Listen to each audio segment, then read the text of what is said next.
ఈరోజైతే ఫ్రెంచ్ ఫ్రైస్‌తో మీ ముందుకొచ్చిన. French fries అంటే పిల్లలకి ఎంతో ఇష్టం ఉంటది. బయట నుంచి అయితే ప్యాకెట్ కొనుక్కొచ్చుకుంటే రూ. 100కి ఎన్ని రావు. అస్సలే సరిపోదు. కానీ మనమైతే ఇంట్లో ఎన్నైనా చేసుకోవచ్చు. ఒక ఆలుగడ్డ ఉంటే సరిపోతది. ఈ ఆలుగడ్డ అయితే ఎతో చేస్తే ఏదైనా గానీ పిల్లలకి ఇష్టంగా ఉంటది. ఇప్పుడు నేనైతే ఇట్లా ఆలుగడ్డలు తీసుకున్నాను. ఇట్లాంటి పెద్దవి తీసుకోవాలి సైజు. కొత్తవైతే తీసుకోవద్దు. ఆలుగడ్డలనేవి పాతవి తీసుకుంటేనే మనకు ఈ ఫ్రెంచ్ ఫ్రైస్ అనేది మంచిగొస్తాయి. కొత్తవి తీసుకుంటే ఏమైతుందంటే ఫ్రెంచ్ ఫ్రైస్ సరిగా రావన్నమాట. కర్రీకైతే అవి బావుంటాయి. ఈ విధంగా తీసుకున్న తర్వాత నేను చూపించినట్లయితే మీరు కట్ చేయండి. మీకు ఈజీగా ఉంటది. ఇట్లా మనం ఆలుగడ్డ చిప్స్ చేస్తాం గదా! అట్లా కట్ చేయాలి. ఈ విధంగా చూసినట్టు చేస్తే మనకి ఈజీగా వస్తాయన్నమాట. మంచి షేప్ కూడా వస్తాయి. కావాలంటే మీరు ఈ విధంగా కట్ చేసి చూడుండ్రి. నేనైతే ఇట్లా కట్ చేస్తూ ఉన్నా. అయితే ఇట్లా కట్ చేసుకున్నాక మనం కొన్నట్టుగానే షాపులో లాగా ఫీలింగ్ పిల్లలకైతే రావాలి అంటే దీనికి మంచి షేప్ కూడా ఎట్లా ఇయ్యాలో అయితే నేను చూపిస్తా. అన్నీ కూడా ఇట్లనే కట్ చేసుకోవాలి. కట్ చేసుకున్న తర్వాత ఈ సైడ్స్ అనేది క్రాస్‌గా ఇట్లా చూపించిన విధంగా కట్ చేసినట్టయితే షాపులలో అయితే అమ్మేవాళ్ళు ఇట్లనే ఉంటాయి కదా! మనం ఎక్కడైనా పోయినప్పుడు తింటే బయట ఈ విధంగానే ఉంటాయి. పిల్లలైతే చాలా ఇష్టంగా తింటారు కదా! ఆలుగడ్డతో ఏ ఐటెమ్ చేసినా కూడా పిల్లలు సూపర్‌గా ఇష్టపడి తింటారు. కానీ అదే ఆలుగడ్డలతోటి మనం ఇంట్లో చేసి పెట్టినట్లయితే వాడికి మనస్ఫూర్తిగా వాళ్ళకు మనం పెట్టొచ్చు.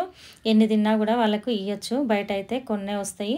మనకు రెడీమేడ్‌గా కూడా ఇప్పుడు చాలా దొరుకుతున్నాయి. అయితే ఇప్పుడు ఈ విధంగా అన్నీ కూడా కట్ చేసుకున్నాక ఒక వాటర్‌లో ఏసి కడుక్కోవాలి. క్లీన్ చేసుకోవాలి. క్లీన్ చేసుకున్న తర్వాత మళ్ళీ ఒక తడిగుడ్డలో వేసి ఆరబెట్టుకోవాలన్నమాట. ఇట్లా నేనైతే ఒక టవల్ ఏసిన క్లాత్ ఏసేసి దాని మీద మొత్తము మనం కట్ చేసుకున్నటువంటివి ఇవన్నీ కూడా ఆలుతోటి మొత్తం అన్నీ ఏసేసేయాలి. ఏసినాక ఇట్లా చూడండి నేనైతే ఇట్లా అదుముతున్నా. మీ దగ్గర టైం ఉన్నట్లయితే క్లాత్ మీద ఏసేసి వదిలేయండి ఒక 10 నిమిషాలు. అప్పుడు ఈ డ్రై అయిపోతది. వాటర్ అంతా పోతది. ఆయిల్ ఏసినప్పుడు మన ముఖం మీద జిల్లకుంటూ ఉంటదనమాట. ఇప్పుడు అన్నీ కూడా ఒక గిన్నెలోకి ఏసుకొని కార్న్ ఫ్లవర్ అయితే ఒక 2 టేబుల్ స్పూన్లు ఏస్తున్నా. ఎక్కువనే వేసుకోండి. మీకు సరిగా రావాలి. క్రిస్పీ ఎక్కువ కావాలంటే ఎక్కువ వేసుకోండి. ఈ మాత్రం సరిపోతది. అయితే 2 టేబుల్ స్పూన్ల కార్న్ ఫ్లవర్ వేసేసుకొని కొంచెం మంచిగా కలుపుకోవాలి. గిన్నెతోటి ఇట్లా అన్నట్టయితే మనకి ఇంకా మంచిగా కలిసిపోతది కదా! ఇప్పుడైతే ఆయిల్ వేడి చేసుకున్నాను. ఆయిల్ అనేది మరీ ఎక్కువగా ఫ్రై చేసుకోకూడదు. వేడి చేసుకోవద్దు. మీడియంలోనే ఉండాలి. ఈ విధంగా ఉన్నప్పుడు మనం వేసేసుకున్నామంటే మాడిపోకుండా ఉంటాయి. అన్నీ కూడా వేసేసుకొని కొంచెం సేపు అయిన తర్వాత ఇట్లా కలుపుకోవాలి. మనకైతే మంచి కలర్ వస్తుంది. లోపల బయట మంచిగా ఫ్రై కావాలి. ఈ ఫ్రెంచ్ ఫ్రైస్ అనేది పిల్లలు చాలా ఇష్టంగా తింటారు. ఎక్కడ చూసినా కూడా ఫ్రెంచ్ ఫ్రైస్ కావాలని అడుగుతుంటారు. ఆలుగడ్డ చూస్తే ఆలుగడ్డలు మన ఇంట్లో ఎక్కువ ఉండిపోయినాయి అంటే ఫ్రెంచ్ ఫ్రైస్ చేయవా అని అడుగుతుంటారు పిల్లలు. అట్లాంటప్పుడు మనము ఈ విధంగా అయితే చేసి పెట్టాలి. ఫ్రై అయిపోయినాయి. మంచి కలర్ అయితే వచ్చినాయి. ఇప్పుడు తీసేసుకోవాలి. అన్నీ కూడా ఈ విధంగానే తీసేసుకోవాలి. మా ఆడపిల్లలే కాదు ఫ్రెంచ్ ఫ్రైస్ అయితే చాలా ఈజీగా మగపిల్లలు కూడా చేయగలుగుతారు. ఏదైనా ఈజీ రెసిపీ చేయగలరు అనంటే నేనైతే చూపిస్తున్నాను. క్రిస్పీగా వచ్చినాయని మీకైతే స్పూన్‌తో చూపిస్తున్నా. ఏదైనా ఐటెమ్ చేయగలరు ఆడపిల్లలైనా, మగపిల్లలైనా, చిన్నపిల్లలు అంటే అది కేవలం ఒక ఆలుగడ్డతోటని చెప్పొచ్చు. ఎందుకంటే ఆలుతోటి ఎన్ని వెరైటీస్ చేయొచ్చు. చాలా తొందరగా కూడా చేసుకోవచ్చు అన్నమాట. అందుకనే ఇవి అయితే ఫ్రెంచ్ ఫ్రైస్ అయితే ఎవరైనా చేయగలరు. చాలా ఈజీగా కూడా తొందరగా కూడా అయిపోతది. ఇట్లా అన్నీ కూడా తీసేసుకున్నాక ఇంక మిగతావి కూడా అన్నీ కూడా వేసేసుకుంటున్నా. మీకు షేప్ అవసరం లేదంటే కట్ చేసేసి అట్లనే డైరెక్ట్‌గా వేసుకోవచ్చు.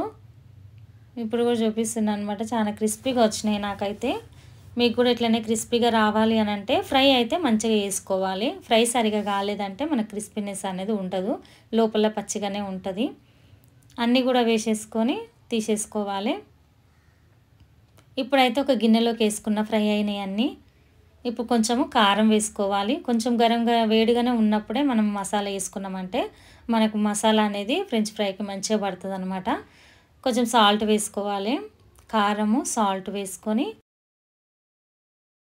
కలుపుకోవాలి. ఇంకా నేను వేరే ఏం వేయలేదు. మీకు కావాలంటే చాట్ మసాలా వేసుకోవచ్చు. చాట్ మసాలా కొంచెం, కారం కొంచెం, ఉప్పు కొంచెం వేసుకుంటే సరిపోతుంది. అంతా వేసుకొని బాగా కలుపుకోవాలి.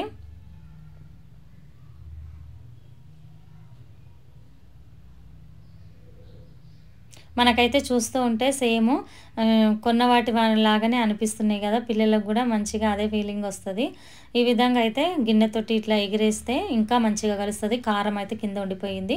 ఈ విధంగా అన్నప్పుడు మనకు పూర్తిగా కలిసిపోతుంది అనమాట. ఇప్పుడైతే ఒక టిష్యూ పేపర్ తీసుకొని దాని మీద వేసేసినామంటే ఏమన్నా ఎక్స్ట్రా ఆయిల్ ఉంటే పీల్ చేసుకుంటుంది. ఇప్పుడైతే పిల్లలకి ఇచ్చేయచ్చు. తినడానికైతే మనకు సూపర్ టేస్టీగా ఉండే ఫ్రెంచ్ ఫ్రై అయితే రెడీ అయిపోయింది. సాస్తో సర్వ్ చేసుకోండి. ఎంత సూపర్గా ఉంటుందంటే అంత సూపర్గా ఫుల్ ఎంజాయ్ చేస్తారు పిల్లలు అయితే, అంత బాగుంటుంది. ఈ విధంగా సాస్ తోటి అయితే సర్వ్ చేసుకోండి.